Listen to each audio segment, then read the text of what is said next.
Wow. So even Obama?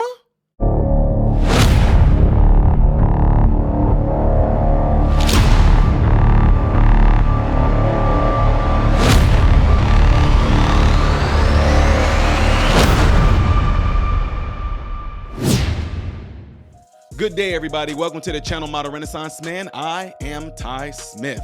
I appreciate every last one of you guys taking time out of your day to view my content. If you do like my content and you enjoy the political stuff that I put out, and that's the type of stuff you want recommended to you, make sure you hit this right here so that this can consistently be recommended to you. And also, don't forget to follow me on all the platforms you see above and below. Last but not least, double check and make sure that you are still subscribed to the channel, because it's a guarantee of your money back that probably 50% of you watching this right now are unsubscribed to my channel. Y'all, this is very imperative for real. Make sure your notifications are turned on by clicking that bell button and hitting all notifications.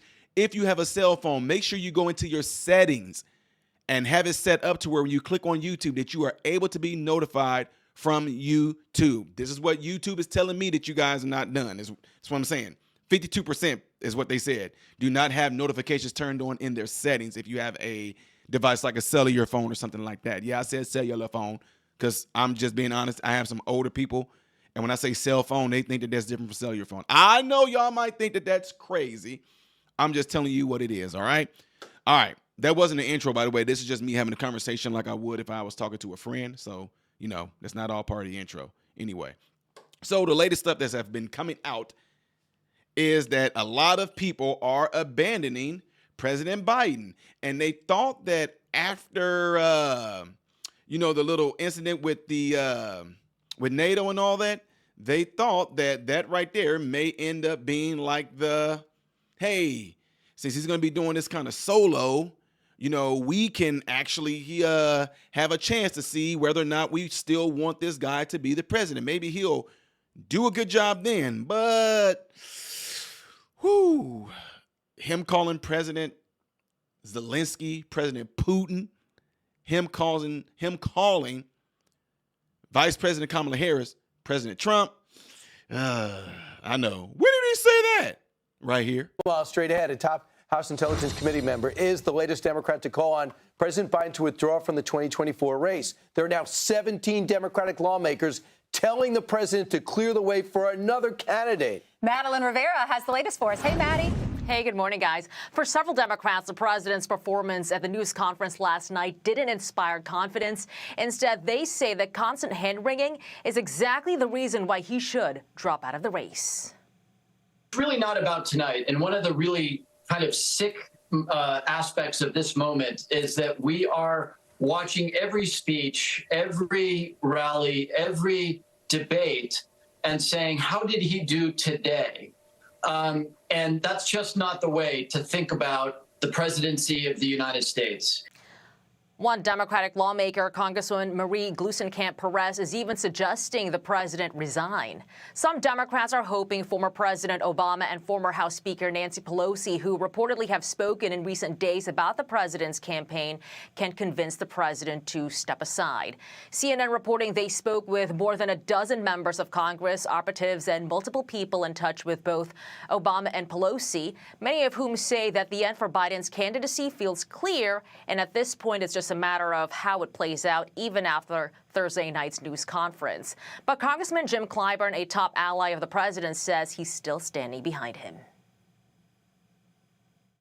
The conversation should focus on the record of this administration, on the alternative to his election, and let Joe Biden continue to make his own decisions about his future. He's earned that right. And I am going to give him that much respect. If he decides to change his mind later on, then we will respond to that. Going back to the news conference last night, our Peter Doocy, who was in the room, had a lot of questions. One of them was what the president feels about his former boss reportedly working quietly to replace him at the top of the ticket. Guys, back to you. Yeah, that would bug me. All right, Maddie, thank you very much. You got it. Thanks, guys. All right. I just feel bad for George Clooney. I feel bad for Rob Reiner, and I feel for Michael Moore because I don't think he's leaving. He's not leaving. I don't think he's leaving. He's not leaving. You really feel bad for them? Nope. I do not feel bad. I still think he's leaving. Right. We have a This dollar is, back. We're getting closer to that dollar, Steve. I will say this. I do find it interesting. Clyburn and Nancy Pelosi are normally in lockstep together. He was minority whip. He whipped all the votes for her when she was speaker. And to see them a little distance from each other is interesting. And the Congressional Black Caucus, 60 strong, exactly standing right. behind him. Just keep in mind, these are politicians, and what they say on camera is 100% often different than what I'll they tell say you, to each other. That's true. We know that. Yep. Right? They told us he was fine. Yesterday was the first day when I thought maybe he will drop out because the rhetoric was getting stronger and stronger, more and more supporters. But then after last night, if you go on social media, if you watch the other networks, they're all singing his praises for the most part. He saying did a great job. Well, He it's didn't so hurt interesting, himself. Ainsley, because you talked about the rhetoric. I think the rhetoric that's coming out is actually having the reverse effect on him. I think he's digging in his heels every time. The Bidens have always felt like they've been ganged up on. The Obamas really didn't like them. Hillary Clinton made fun of him. He wasn't included in the decisions. And because they have become a joke now to the world, They will show you. We're in charge. he knows his president still. There's an item in the New York Post today that she was at a private fundraiser with an investment banker, Hillary Clinton, and she came out and said that Joe Biden is like your father, who you won't give up the keys to his car. You just got to take him. I mean, the president of the United States. And this is Hillary Clinton. Well, did you watch, or I think it was Vanity Fair, and Jill Biden was on the front cover right after the debate, and the headline was, "We will decide." Yeah. I think that was Vogue. Was it Vogue? Yeah. One of those, That's the only one of those magazine I read. magazines that never put Melania on. Right, or me. Never been on the cover of Vogue. Yeah, I know. And then what's crazy is that a lot of videos that even his press secretary, Karine Jean-Pierre, tried to say, oh, those are deep fakes. Those are deep fakes. Well, people saw the event that he did not too long ago, during Juneteenth, almost a month ago. And people were concerned about him even then because of how he was sitting there, Kurt Frank up there, come on, what you going? He getting people crumped. And Kamala Harris trying to fit in, her and her husband, and she's like, love me like you. And President Biden just, oh, yeah. He was not there. So people were concerned about that. When did that happen, Ty? So the top Democrat on the House Intelligence Committee, Jim Himes of Connecticut, becoming the 17th Democratic lawmaker, calling on Biden to step aside just moments after this showing at last night's high-stakes Big Boy press conference. I wouldn't have picked Vice President Trump to be vice president, but I think she was not qualified to be president. Look, folks, this is, well, anyway, we created over 800,000 manufacturing jobs, 1.5 million jobs. So things are moving. I love my staff, but they add things all the time. Still can't believe he threw the staff under the bus. Joining us now, Fox News contributor Ben Domenech. Ben, it was a typical Joe Biden press conference. Did he meet the moment? Good morning, Lawrence. Look, I think that the bar is so low for Joe Biden that you could say that he met that bar. But after this debate, frankly, if he didn't fall over on his face, I think that you would have his supporters claiming that he cleared the bar. This was not any kind of game-changing moment for him. He rambled through this press conference. He made numerous mistakes. By the way, I thought the most telling comment was his comment about how his staff talks a lot, which seemed to be directed at the fact that there's been so many leaks coming out of this White House over the past several weeks now that really are people telling all the things that we should have known a long time ago about the way that he has approached this job. And look, going forward, I think what you're going to see is not really a major change.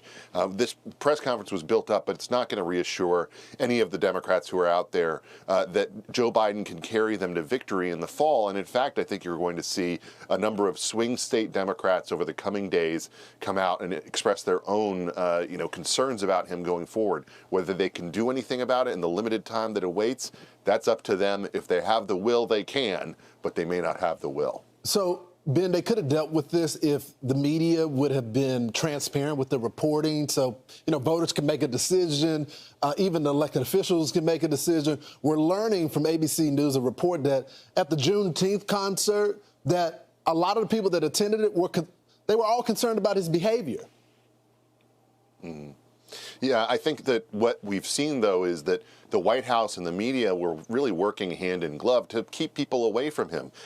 There was this attitude towards Joe that, like, oh yes, he's old, he's got different limitations, but we're going to treat him as if we're going to treat Grandpa or something like that until he falls over on his face again, until he is making inappropriate comments in public. We're not going to really deal with the problem that's right in front of our faces. And so I don't have any sympathy for the media in this case. I heard Chuck Todd the other day talking about, I'm rethinking the way that I've thought about Joe Biden for years. But he's been the same Joe Biden for years. He's been there for 50 years, Chuck. He's not any different. He's still a guy who is extremely ambitious, power hungry, and surrounded by an insular group of people in his family who are going to prevent him from leaving that White House where they are all living and where they all want to keep him in power, regardless of whether that's good for the nation or not. Yeah, that's the same Chuck Todd that had a cabinet member tell him that he was concerned about Biden and didn't report it for over 2 years. Didn't report it. Exactly. Speaking of the media, Ben, Wisconsin, a radio host in a station there, amidst editing a Biden interview, and this is what they said in the statement, the Biden campaign called and asked for 2 edits to the recordings before it aired, given the gravity of the current political moment, the stakes in this election, and the importance of public scrutiny of public officials in the highest office. We believe it is important to share this information. I mean, they just keep punching. But we're just now learning about this. Do you think it would be acceptable to edit a Trump interview? Look, I'm not against, having, sometimes you have to have pre-taped interviews, but my question is, does Joe Biden do any interviews that aren't pre-taped? Right. So that they can circle back and say, edit this part out, we don't want the country to see this. Because again, he's going to do another he just did a pre-taped interview with George Stephanopoulos. He's going to do another pre-taped interview on Monday. Is he going to do any of these things live? He needs to, in order for us to have any confidence in the questions and answers being what they actually were. I'm just telling you, as someone that does interviews with the former president all the time, there wouldn't have even been a suggestion from the campaign for me to edit the interview because we just aren't going to do it. It's just not happening. What we tape is what we tape, and what we decide to air is what we decide to air. Ben, thanks so much for joining the program. That's when it happened. So, in a nutshell, let me make this clear, folks. Let's not play games and act like all these politicians or these campaign donators and all them. Let's not play games like them and Obama, them are all of a sudden concerned about President Biden right now. Bull crap. It's been like this for at least 2 years. At least 2 years that he's not been there cognitively. So let's not act like, well, we concerned right now. Bull crap. It's always been like this. It's nothing new. It's just now they want to act like they're concerned. They want to act like, oh, we don't know if he should be the running candidate. We don't know if he should be the primary pick because we're concerned. Bull crap. No, they are not. This is all part of the game plan. He played his role that the elites, those are working with spiritual entities. Yeah, those people knew exactly what they were doing when they put him there. What perfect shell to use when you can definitely get this person to do what you want them to do. And now he doesn't want to pull out. Well, maybe that's part of his dementia that they didn't expect to happen. He doesn't want to pull out. Why? Because he felt that why should I pull out? Honestly, why should I pull out when I was doing everything y'all wanted me to do? Now y'all want me out? I want to stay in here. I can do it. See, when he's saying I can do it, I can finish the job, he's not talking to the American people. He's talking to the ones that's running him. He's pleading his case to them, not us, y'all. I know, Ty, that's just a bunch of hocus pocus bull crap. It may be, but that's what I think. And the way that I think and the way that I look at things is not like way far off and crazy. So anyway, I want to know what your thoughts are on this. Do you think that this is all part of their game plan? Do you think that, I want y'all to answer this. Do you really think that they're surprised that he seems not to be there constantly and they're concerned over him? Really?